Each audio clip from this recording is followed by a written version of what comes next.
नमस्कार। पिछले वीडियो में हमने संस्कृत साहित्यों में कला और सौंदर्य के बारे में एक चर्चा की थी। इस वीडियो में हम उसी चर्चा को आगे बढ़ाते हुए अब हम थोड़ा और गहन अध्ययन की ओर बढ़ते हैं तथा ऐसे कुछ ग्रंथ लेते हैं जिनके श्लोकों में कला के बारे में सीधा सीधा हमें ज्ञान प्राप्त करवाया गया है या वर्णन हमें मिलता है। तो हम ऐसे संस्कृत साहित्यों में सबसे पहले कालिदास के ही कुछ साहित्य और ग्रंथ लेते हैं जिनमें मेघदूत, रघुवंश, अभिज्ञान शाकुंतल, नल दमयंती ऐसे और भी अन्य ग्रंथ हैं जिनमें ऐसे श्लोक हैं जिनको पढ़कर साफ पता चलता है कि उस समय और उस समाज में चित्रकला की क्या स्थिति थी या हर घर घर में चित्रकला को स्थापित किया गया था, क्योंकि कालिदास ने अपने ग्रंथों में चित्रशालाओं, चित्रकारों और चित्रकला के विविध उपकरणों, इवन उनके विधानों तथा आदि सभी का सटीक चित्रण किया है, सटीक विवरण दिया है। तो ऐसे ही कुछ उदाहरण हम आज इस वीडियो में देखते हैं। तो सबसे पहला उदाहरण हम लेते हैं विद्वत्तम ललित वनता सेंद्र चापम सचित्रा। तो इसका अर्थ है यदि तुम्हारे साथ बिजली है तो उन भवनों में भी चटकीली नारियां हैं। यदि तुम्हारे पास इंद्रधनुष है उन भवनों में भी रंग बिरंगे चित्र लटके हुए हैं। तो इससे साफ पता चलता है कि चित्र उस समय और समाज में भूमिका अपनी लिए हुए था। उसके बाद हम दूसरे श्लोक की ओर चलते हैं। शृणु चित्रशालाम गता देवी तिष्ठति, अर्थात सुनो, जब महारानी चित्रशाला में पहुंचकर चित्रशाला के आचार्य के हाथ के बनाए हुए गीले चित्रों को देख रही थी। तो यहाँ पर इस श्लोक में चित्रशाला का वर्णन हमें साफ साफ मिलता है।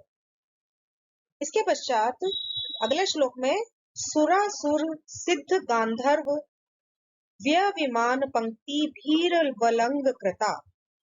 इसका अर्थ है वहां देव, दानव, सिद्ध, गंधर्व, विद्याधर और नागों से भूषित चित्रशालाएं ऐसी प्रतीत होती हैं मानो दिन रात होते हुए उत्सवों में एकत्रित होती हुई स्त्रियों को देखने के लिए कुतूहल के देवताओं के विमानों की पंक्तियां आकाश में उतर आई हों। इससे भी चित्रशाला का साफ हमें वर्णन मिलता है।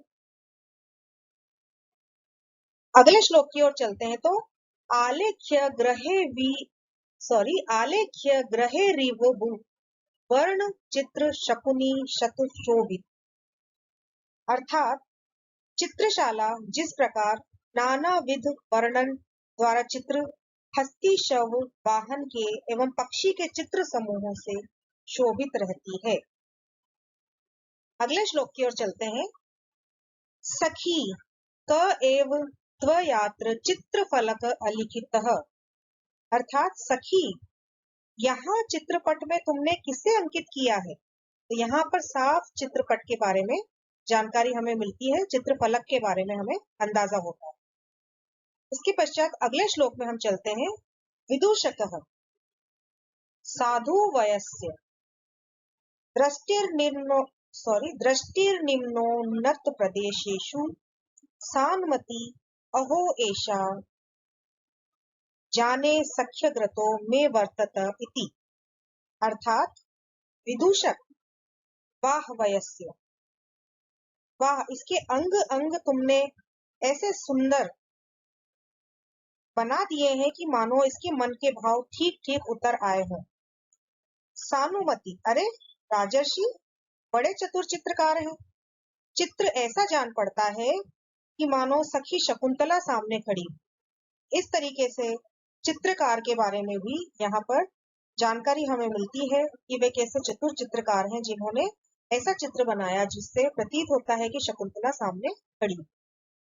कुछ ऐसे श्लोक भी हैं जिनमें तूलिका यानी ब्रशेज, चित्र द्रव्य यानी रंगों के बारे में और आलेख्य कर्म संबंधी उपकरण टूल्स के बारे में और भूमि बंधन चित्र बनाने से संबंधित स्थान को तैयार करने के बारे में श्लोक हमें मिलते हैं।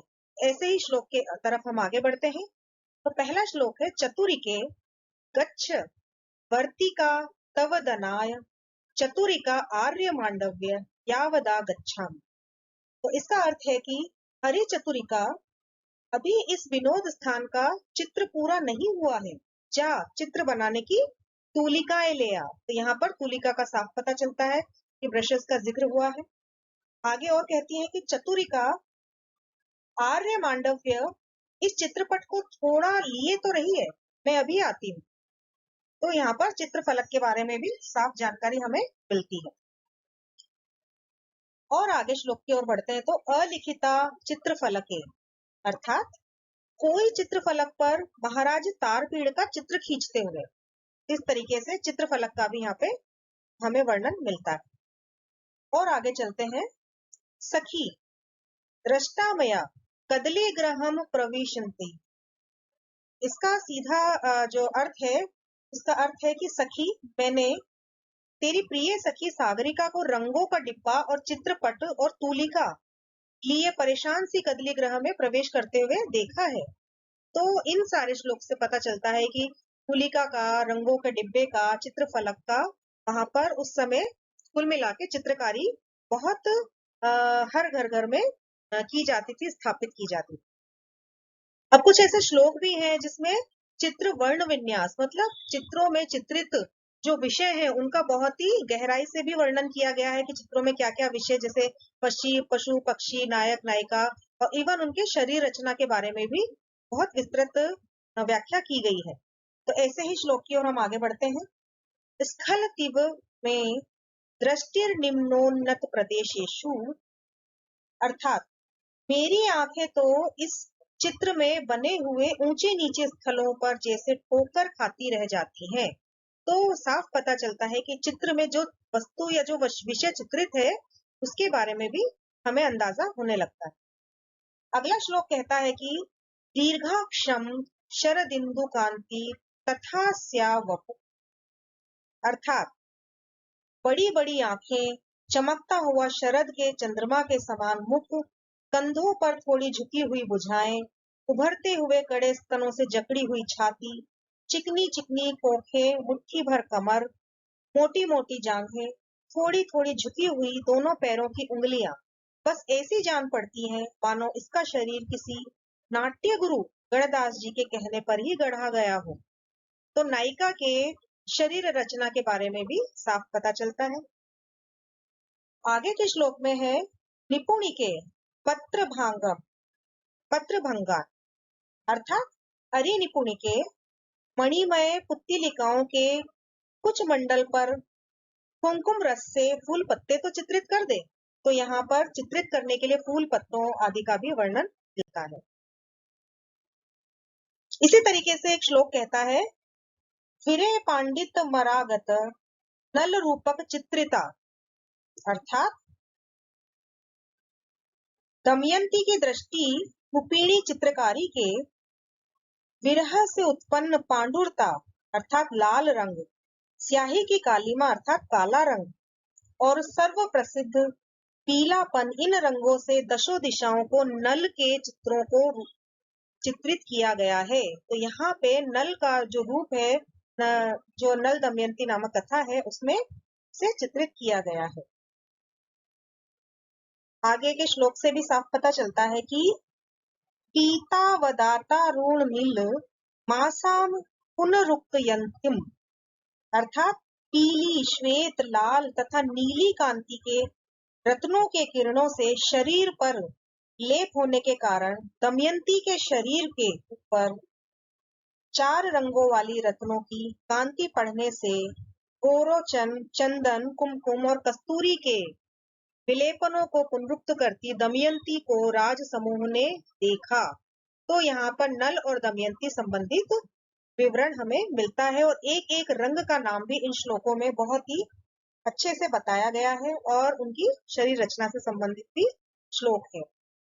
अंतिम श्लोक में कहा गया है कि संध्यानुबंध ताम्रे काल मेघ में दुहे यानी संध्या की लाली लिए हुए पकते हुए ताल फल की त्वचा के समान कलोस भरी ललाई वाला प्रलयकालीन मेघों के सदृश्य वाला धरती पर गहन अंधेरा छा गया है। तो कितना बहुत ही कम शब्दों में और सृष्टि और प्रकृति का भी इसमें वर्णन हमें मिलता है। तो पिछले इन तमाम प्रमाणों से ये सिद्ध होता है कि मध्यकाल या इससे पूर्व प्राचीन काल में जितने भी हमें प्रमाण मिले हैं वो सब चित्रकला से शून्य बिल्कुल भी नहीं थे, वरन उनको देखकर तो ऐसा लगता है कि चित्रकला जो थी वो ज्ञान प्राप्त करने का भी एक अनिवार्य साधन रही हो। इनमें चित्रशालाओं, चित्राचार्यों के उल्लेख तो है ही, साथ में हमने देखा कि वर्तिका, रंगों के, वर्ण के, भित्ति चित्रों के, वर्तना विन्यास आदि सभी के भी हमें प्रमाण मिले हैं। और साथ में हमें जो प्रमाण मिले हैं वो मिले हैं चित्रों के प्रकार के बारे में। तो हम चित्रों के प्रकार के बारे में भी जल्दी से जान लेते हैं। सबसे पहले जो हमें प्रमाण मिले वो चित्र सूत्र में मिले थे। तो चित्र सूत्र में 4 प्रकार के चित्र बताए गए हैं और ये है सत्य, वैणिक, नागर और मिश्र। इस तरीके से 4 प्रकार के प्रमाण चित्र सूत्र में मिले। चूंकि चित्र सूत्र विष्णु धर्मोत्तर पुराण में समाहित है और विष्णु धर्मोत्तर पुराण लगभग 2000 वर्ष पुरातन पुराण है, इसलिए इतने वर्षों पहले भी चित्र के बारे में इतनी वृहद जानकारी प्राप्त होना आश्चर्य की बात। इसके पश्चात सम्रांगण सूत्रधार में 3 प्रकार के चित्र बताए गए हैं और यह है पट्ट चित्र, यानी काष्ठ की पट्टिकाओं, भुर्ज पत्रों पर या ताड़ पत्रों पर जो चित्र बनाए जाते हैं उन्हें पट्ट चित्र कहा गया। दूसरा पट्ट चित्र, जो कि कपड़े पर चित्रांकन होते हैं उन्हें पट्ट चित्र कहा गया। और तीसरा कुड्य चित्र, यानी भित्ति चित्र, वॉल पेंटिंग्स को कुड्य चित्र कहा गया। इसके बाद मानसोल्लास में जो चित्र विद्या बताई गई है वो पंचधा बताई गई। पंचधा मतलब 5 प्रकार की बताई गई है। तो सबसे पहले विद्य चित्र। विद्य चित्र का अर्थ है कि चित्र में लोक सादृश्य या दर्पण सादृश्य हो, इस तरीके से इसे विद्य चित्र कहा गया। दूसरा अविद्य चित्र, अर्थात मात्र रेखांकनों से समाहित वाला चित्र। तीसरा भाव चित्र। भाव चित्र में श्रृंगार आदि रसों का स्थान होना चाहिए। और रस चित्र में यहाँ रस को द्रव्य से माना गया है, इसका मतलब तो जो वर्ण लेप से संबंधित हो वो रस चित्र। और अंत में धूलि चित्र। तो धूलि चित्र का मतलब है कि वर्णों का इसमें आख्यान होना चाहिए। और शिल्प रत्न की बात है तो शिल्प रत्न में 3 प्रकार के चित्र बताए गए हैं और ये है सबसे पहले रस चित्र, दूसरा धूलि चित्र और चित्र। इस तरीके से चित्रों के प्रकार हमें चित्र सम्रांगण सूत्रधार, मानसोल्लास, शिल्प रत्न आदि में मिलते हैं। ऐसे तो और भी कई अन्य ग्रंथ हैं जिसमें चित्रों के प्रकार का जिक्र है, तो वो हम आगे विस्तृत रूप से इसकी चर्चा करें।